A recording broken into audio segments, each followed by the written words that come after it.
Breaking news, lagot, exposed na DOJ Rimulya sa matinding utos ni FPRRD VP Sara. Tanggal sa pwesto. Ayan, syempre, itong balitang ating matutunghayan ngayon ay nagmula kay Pinoy News Update. At syempre, ito po ang inyong lingkod na si BT na magbibigay ng reaksyon at komento dito sa video na ating matutunghayan ngayon. At huwag na natin pagtagalin at sabay-sabay na nating panoorin ang laman ng video na hatid sa atin ni Pinoy News Updates at bibigyan natin ng reaksyon ng balitang ito. Pasok! Pag-usapan natin ngayon, ito po, ayan na po. Siyempre, bago natin simulan ang videong ito, nais ko nga pala magbigay ng credits dito sa boses na madidinig natin ngayon at bibigyan ng reaksyon. Walang iba kundi kay Sir Badong Arateles at siyempre, supportahan natin ang kanyang channel. Mga katunay, pagpatuloy natin. Mga magkakampi sa administrasyon, nauna po yung mga congressman, sumunod po yung Senate President, ngayon naman po DOJ Secretary na, no? Ang bumanat dito po sa mga press conference na sinagawa ni VP Sara. Grabe po talaga yung impact. Grabe, no? Talagang, grabe talaga ang nagiging impact, Sir Badong. Dati nung tahimik si VP Sara, di ba? Gustong-gusto nilang magsalita yan. Kung ano-ano yung sinasabi nila kay VP Sara. No? Ngayong nagsasalita na siya, is nauuga sila lahat. Di ba? Ganyan katindi. Ngayon, nagsasalita siya, hindi talaga mapatigil si VP Sara. Ayan, napapraning na sila. Praning! Diba? Bilib. Nakakapabilib talaga. How to be Duterte po, no? Nakakabilib. Okay, punta na po tayo rito sa walang katapusang banat kay VP Sara. Yung mga hindi pa po natin nababanggit ng mga congressman, sabi na sa inyo lahat ng congressman bibira. Ito po si Pami Zamora, Taguig City. Kasi nakahanap na naman sila ng issue eh. Sigurado naman yan eh. Kapag nakakahanap sila ng butas kay VP Sara, kung ano yung masasabi niya sa bibig niya na pwede nilang gawing issue, sigurado lalakit-lalaki yan. Galang sa patay at hindi makatao, lalong hindi makapilipino. Hindi natin ginagawa yan sa sino mang patay, kamag-anak o hindi. In fact, we love our departed. We visit them in their resting places whenever we can. So ito yung narinig natin na sinasabi ipapahukay tapos itatapon. Parang ganun. May nabanggit si VP Sarang ganun. 'Di ba sa press con niya. 'Di ba? So ang iniisip, sinasabi ng iba dito is napakamali naman 'yon. Parang kawalan ng respeto. Tignan natin kung masasabi natin na talagang kawalan ng respeto, no? Pakinggan natin 'to. Alam nyo, may nakakalimutan kayong mga congressman, binabanatan nyo yung pagpapahukay. Hindi naman sinabi ni VP Sara na ipapahukay ko yung tatay nyo at itatapon ko yung bangkay sa West Philippine Sea. Nakakalimutan nyo yung clause di ba? Ito yung sinabi ni VP Sara, kung hindi nyo ko titigilan. Meron kung hindi nyo ko titigilan. Kung titigilan nyo na siya, hindi niya hukayin. Di ba? Nakasalalay po yun sa ginagawa nyo sa kanya. Ito ang ipaliwanag natin. No? Sinasabi nila mali yung sinabi ni VP Sara. Pero ito naman sa akin, sa opinion ko. Yung ginagawa ba nila kay VP Sara is tama? Yung ginagawa ba nila kay Tatay Digong is tama? Diba? Tama ba ang ginagawa sa mga Duterte sa kabila ng malaking nagawa nila? Sa kung sinong tao ang tinulungan nila. Alam nyo na kung sinong tao ang tinulungan nila, mga katunay. 'Di ba? Sa dami ng administrasyon na nagdaan, walang nakagawa kahit isa na ipalibing si Apo Lakay dito sa Pilipinas. Sino lang ang nakagawa? Ang mga Duterte. Lagi ko sinasabi, sila lang ang nakagawa niyan. Doon pa lang is napakalaking respeto na ang ginawa ng mga Duterte kay Apo Lakay. Hindi nila binastos si Apo Lakay. 'Di ba? Siniisip ng iba ngayon is binastos nila si Apo Lakay, binabastos ni VP Sara si Apo. Hindi po.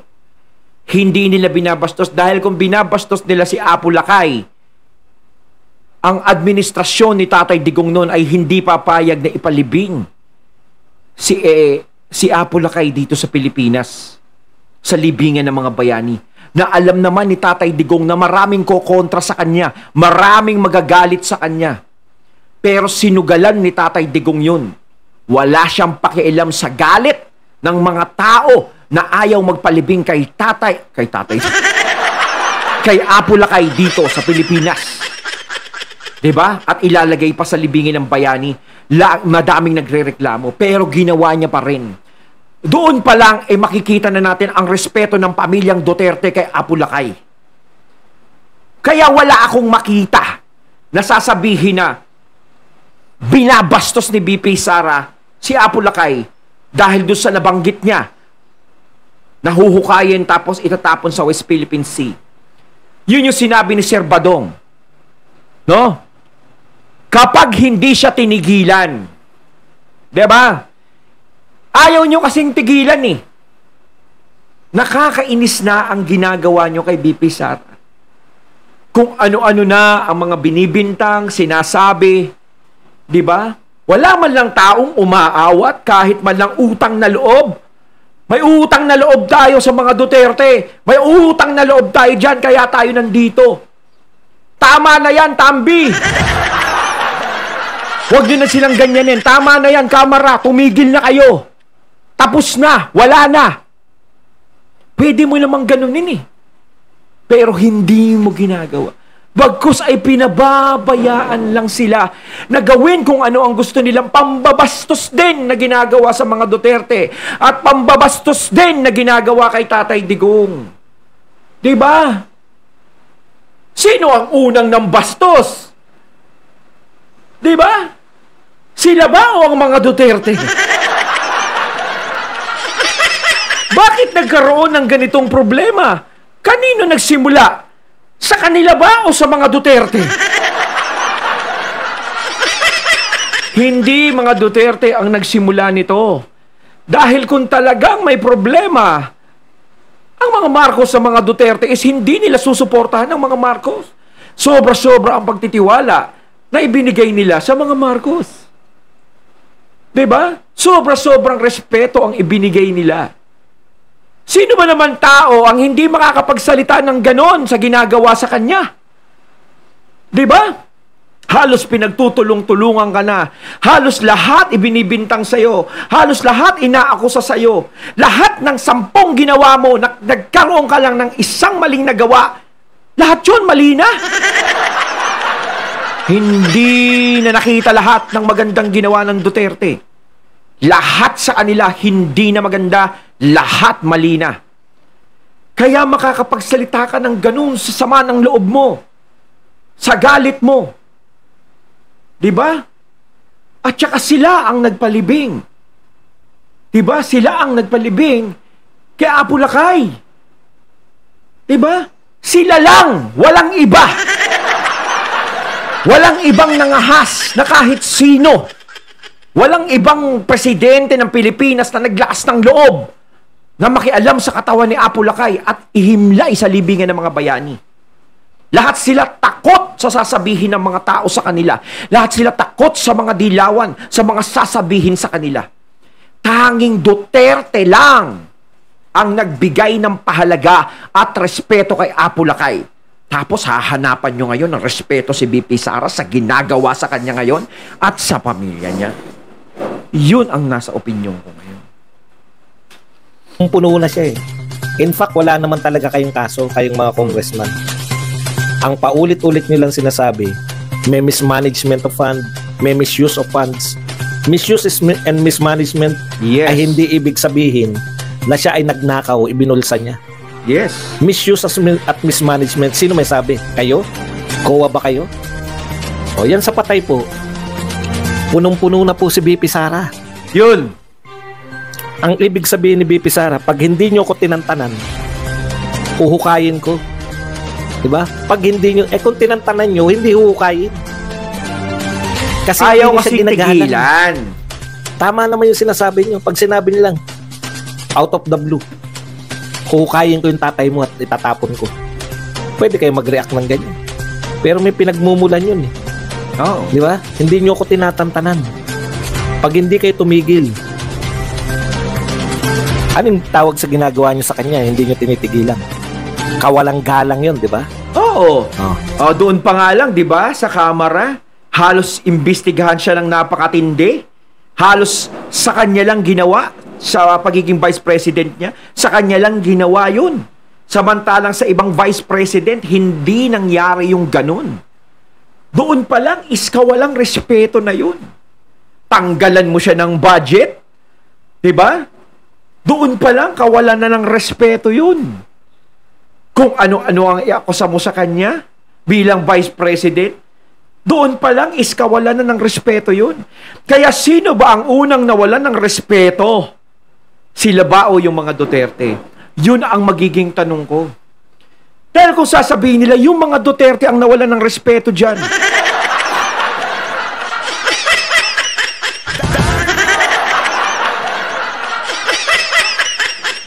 Diyos ko.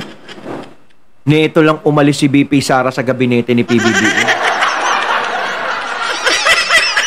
Dapat kung talagang wala ang respeto ang mga Duterte dyan, pagkatapos pala ng eleksyon, wala na. Goodbye na. Diba? Yun nga yung katapat nun. Total, hindi nyo na rin ako ginagalang. No? Yung ginawa ng pamilya namin sa inyo, babaliwalain ko na rin. Yun eh. Yun yung sinasabi ko din kanina. Yung nagawa ng mga Duterte sa pamilya ng mga Marcos ay hindi na naaalala. 'Di ba? Yun na lang sana eh. Yun na lang sana yung pinanghawakan. Pwedeng magsalita si PBBM. Pwede niyang ipahinto eh. 'Di ba? Kung ano yung ginagawa kay VP Sara. Tama na yan. Bakit ayaw na lang nating magtrabaho? Lubayan nyo na si Sara Duterte. Tapos na ang usapan. 'Di ba? Wala na siya sa gabinete o tumahimik na kayo. Hayaan niyo siyang magtrabaho. Nasa iyo yung power. Kapag ikaw ang nagsalita, lahat yan makikinig. Lahat yan titiklop. Pero ang nangyari sa kanya is parang napabayaan si VP Sara. Pabayaan lang natin na bastos-bastosin niya mga Duterte. Pabayaan lang natin pagbintahan yan. Kahit pag nanakaw ng sinampay ng kapitbahay, ibintan dyan. Wala akong pakialam. No? Ang importante, may nagawa na sila sa amin. Kung kami, wala kaming nagawa sa kanila, okay lang yan. Bahala sila sa buhay. Parang ganon. Ang importante, may nagawa yung mga Duterte. Ang problema nga, yung nagawa ng mga Duterte is hindi na nakikita eh. 'Di ba? Kasi, ang nakapaloob dito, yung pangarap na malapit nang makuha ni VP Sara, ang pagiging presidente. Yun ang nagtitrigger sa kanila eh. Kaya ginaganyan ang mga Duterte. Pero kung hindi naman naging number 1 si VP Sara o nagsalita na siya noon, simulat pa noon, na Vice President lang po tatakbuhan ko, ayoko maging presidente, ay hindi siya gaganyan eh. Sigurado friends pa rin lahat. Diba? Kaya ngayon nakikita mo sa 2028 eh, alam mo kung ano yung mangyayari. Alam mo kung yung tatakbong to,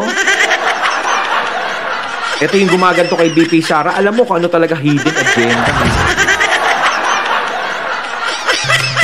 Tandaan nyo, tanging isang Pangulong Duterte lang ang nakapagpalibing dyan sa Marcos. Oo. President. Na dekada nang nakapreser. Yes. Hindi niya sinabi na dahil bastos ako, hukayin ko yung ano ng tatay nyo. Hindi po. Sinabi niya, kung hindi nyo ko titigilan. Okay, punta tayo rito sa isa pang congressman. Kaya ko po ito ginagawa na kasi malilito ako pagka eto naman po si Jude Asidre. Grabe no, bata pa to eh. Kung hindi ako nagkakamali, kasama to sa mga young guns eh. Pero nakinikinita nyo po yung pagmumukha no. Naging bata rin ako, parang matini idol ako nung bata po eh. Eto bata pa lang po siya. Our most respected VP should stop being childish. Hindi, no? Sinabihan mo pang most respected tapos tinawag mong childish. She only showed how selfish and self-centered she is. She could not even engage lawmakers in discussions about the CIF and disallowed funds intelligently. And she's supposed to be a lawyer. Only one of unbecoming at that. Unbecoming a lawyer pa, no? Alam mo, Asidre, yun na nga eh. Lawyer nga si VP Sara.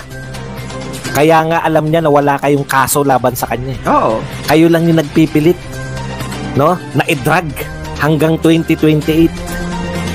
Kasi talagang ang plano talaga nila talagang paabutin ng 2028 eh. 'Di ba? Hindi tatantanan si VP Sara niyan. Kumbaga ngayon is maganyan na yung nangyayari. Habang tumatakbo ang taon niyan, is patindi ng patindi yan. 2026, 2027, lalo na sa 2027. Diba? Kumbaga, ano na yun eh, last 2 minutes na. Kailangan makahabol tayo dyan. Diba? Pero kapag si VP Sara is nakasurvive dito, yun ang sabi ko nga, kapag si VP Sara nalagpasan niya lahat ito, nako. Yari. Tuturan yung confidential fund. Alam nyo, sa totoo lang, sabi mo, she only showed selfies, she could not even engage lawmakers in discussion. Gusto nyo mag-engage sa discussion sa inyo? Saan? Saan nyo gusto makipag-diskusyon si VP Sara? Gusto nyo dayuhin kayo dyan at pagtutulungan nyo na naman. Alam nyo, yung mga matatalinong tao, mahirap madalawahan. Oo. Pinagtulungan nyo na siya nung una eh. Ang ginagawa kasi nila, parang iniisip nila, gawing tanga si VP Sara. Mantakin nyo sa kakaisip nyo ng ganyan, kapag kayo binababa ni VP Sara, halos kayo lahat natatameme. Kapag may nasabi na naman si VP Sara sa inyo, kapag nagsalita na naman siya, nasaktan na naman kayo sa sasabihin niya. O, dakdak na naman kayo ng dakdak. Isip na naman ang isip ng ganito. Tinawag niyong pusit, tinawag niyo na kung ano-ano, sinigawan niyo, sinabihan yung yes or no lang ang dapat niyang isagot. Mantakin mo, no, Vice President, no? Ginaganyan, tawaging pusit, sigawan mo, yes or no lang ang sasabihin mo. Diba? Grabe. Vice President yan, ha? Sino yung unang nambastos? Kaya huwag niyong tatanungin na, si Sara Duterte, bastos yan kasi ipapahukay.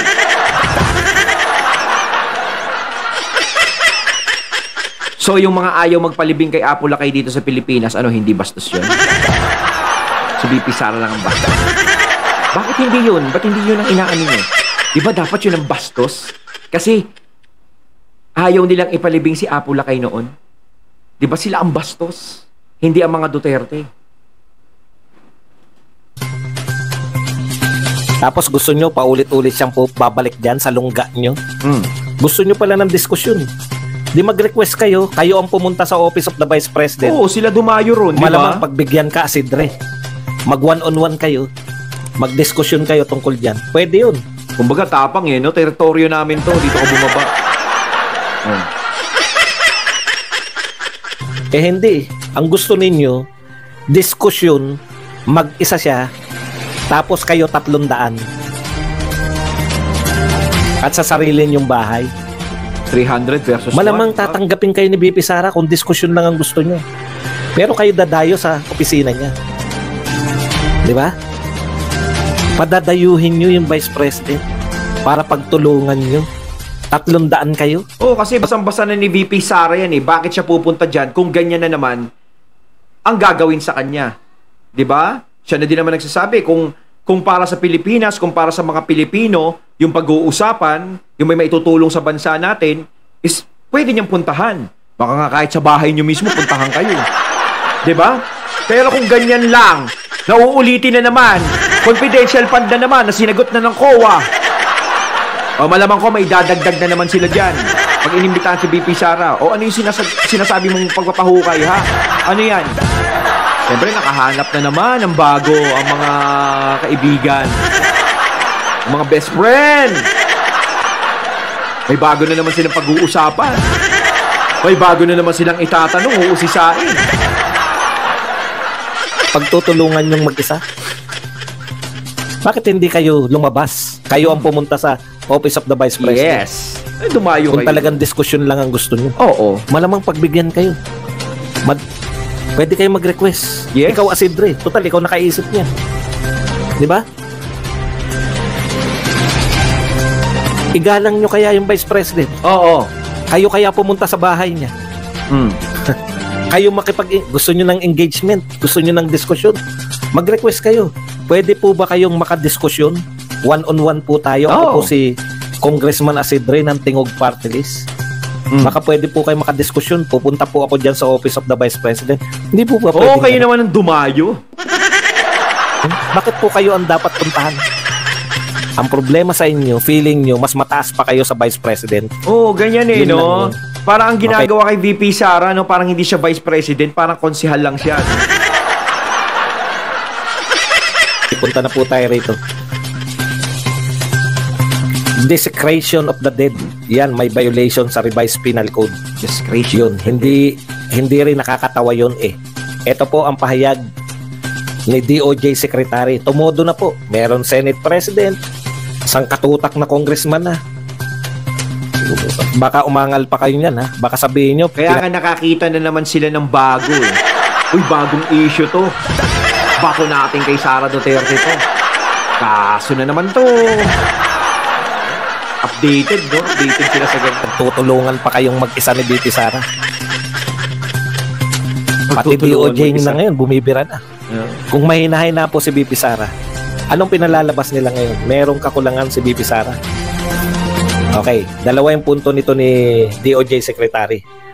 Desecration of the dead. Yan, may violation sa revised penal code. Yun. Oh, yan ha, may violation. Pwede nang kasuhan. May violation. Ang tawag sa violation, desecration of the dead. Ikalawa, it does not speak of a sane and clear-thinking person. Hindi raw po yan sasabihin ng matinong tao. Pag-isip. Oh. Ibig sabihin nila si BP Sara wala sa isip, parang ganun. Hindi rin nakakatawa, sabi ni DOJ Remulla. Ayun nga eh, pagpalagay natin, hindi na nakakatawa yun. Yung sinabi ni VP Sara ngayon, hindi nakakatawa, hindi biro yun. Yung ginagawa nga sa mga Duterte, yung ginagawa ba nila sa mga Duterte, is nakakatuwa din ba? Sana, no, bago tayo magsalita o bago kayo magsalita, di ba? Alamin nyo muna kung ano yung pinagmulan, kung bakit siya nagsalita ng ganun. Di ba? Mas maganda kung inaalam nyo muna. Bakit nasabi ni Sara Duterte to? Di ba? Hindi naman kasi sasabihin ni Sara Duterte yan, ni VP Sara, kung trip niya lang. Kung sasabihin niya lang, hindi, gusto ko ipahukayin, tapos panta. Diba, mga ganun. Hindi naman siya hindi niya naman trip lang, hindi naman niya inopen niya lang basta-basta tas ganun. Yun ang direktang pambabastos. Pero hindi eh. Dapat inaalam nyo. At alam ko namang, alam nyo kung ano talaga ang dahilan kung bakit siya nagkaganon. Kung bakit siya nagsalita ng ganon. Diba? Natural po yan, hindi kayo matawa kay BP Sara. Pero kami, tawan-tawa kami. Ikalawa, may kaso na po pala, no? Di ba hinahanapan niya ng kaso? At saka may babasahin ako. Yung sinasabi nila na ang mga Duterte ay naging parang basto si VP Sara. No? Parang hindi na nila tinitignan kung ano yung nagawa ng mga Duterte kay Apo Lakay. Okay, ako talaga malaki respeto ko kay Apo Lakay talaga. No? Dapat naman maiinis ako eh dahil syempre ako talaga idol ko si Apo Lakay talaga eh. Pero may katwiran si VP Sara. Nakita ko yung katwiran niya. Hindi dahil sa pinagtatanggol mo yung mga Duterte kaya hindi. Nakita ko yung katwiran ni VP Sara kaya siya nakapagsalita ng gano'n. No? May babasahin ako sa inyo Ito nakita ko to sa Board Productive, no? Na shinare niya, no? Yung kay Ronald Giancarlo Cardema, no? Nag-post ata siya noon na Duterte ang nagpalibing kay Ferdinand Marcos Sr. Check. Tama. No? Duterte Youth ang humarap sa libu-libong anti-Marcos na kabataan at Pilipino sa EDSA. Ang laki ng respeto nila sa mga Marcos, no? Dahil talagang simula pa noon, ipinagtatanggol na nila ang mga Marcos. Yan ba ay nagawa ng mga taong nakaikot ngayon sa presidente? Hindi. Wala silang nagawa. Ang nakagawa lang ng ganyang bagay ay ang mga Duterte. No? Duterte's Defense Secretary ang kinasuhan. Ayan. Duterte's General ang nagsecure at nagbuhat sa bangkay sa libingan ng mga bayani. Ayan. Duterte's Generals ang nagsecure at nagbuhat sa bangkay sa libingan ng mga bayani. So, binuhat ng mga, di ba? Kita nyo naman yung binigay na respeto ni Tatay Digong. Diba? Kay Apo Lakay. No? Tapos magsasalita kayo na binabastos ni VP Sara. Hindi. Yung ginawa ni Tatay Digong, hindi maaaring bastosin ni VP Sara yun. Kaya nakakapagsalita si VP Sara ng ganyan dahil merong pinagmulan yan na alam nyo sa sarili nyo kung ano.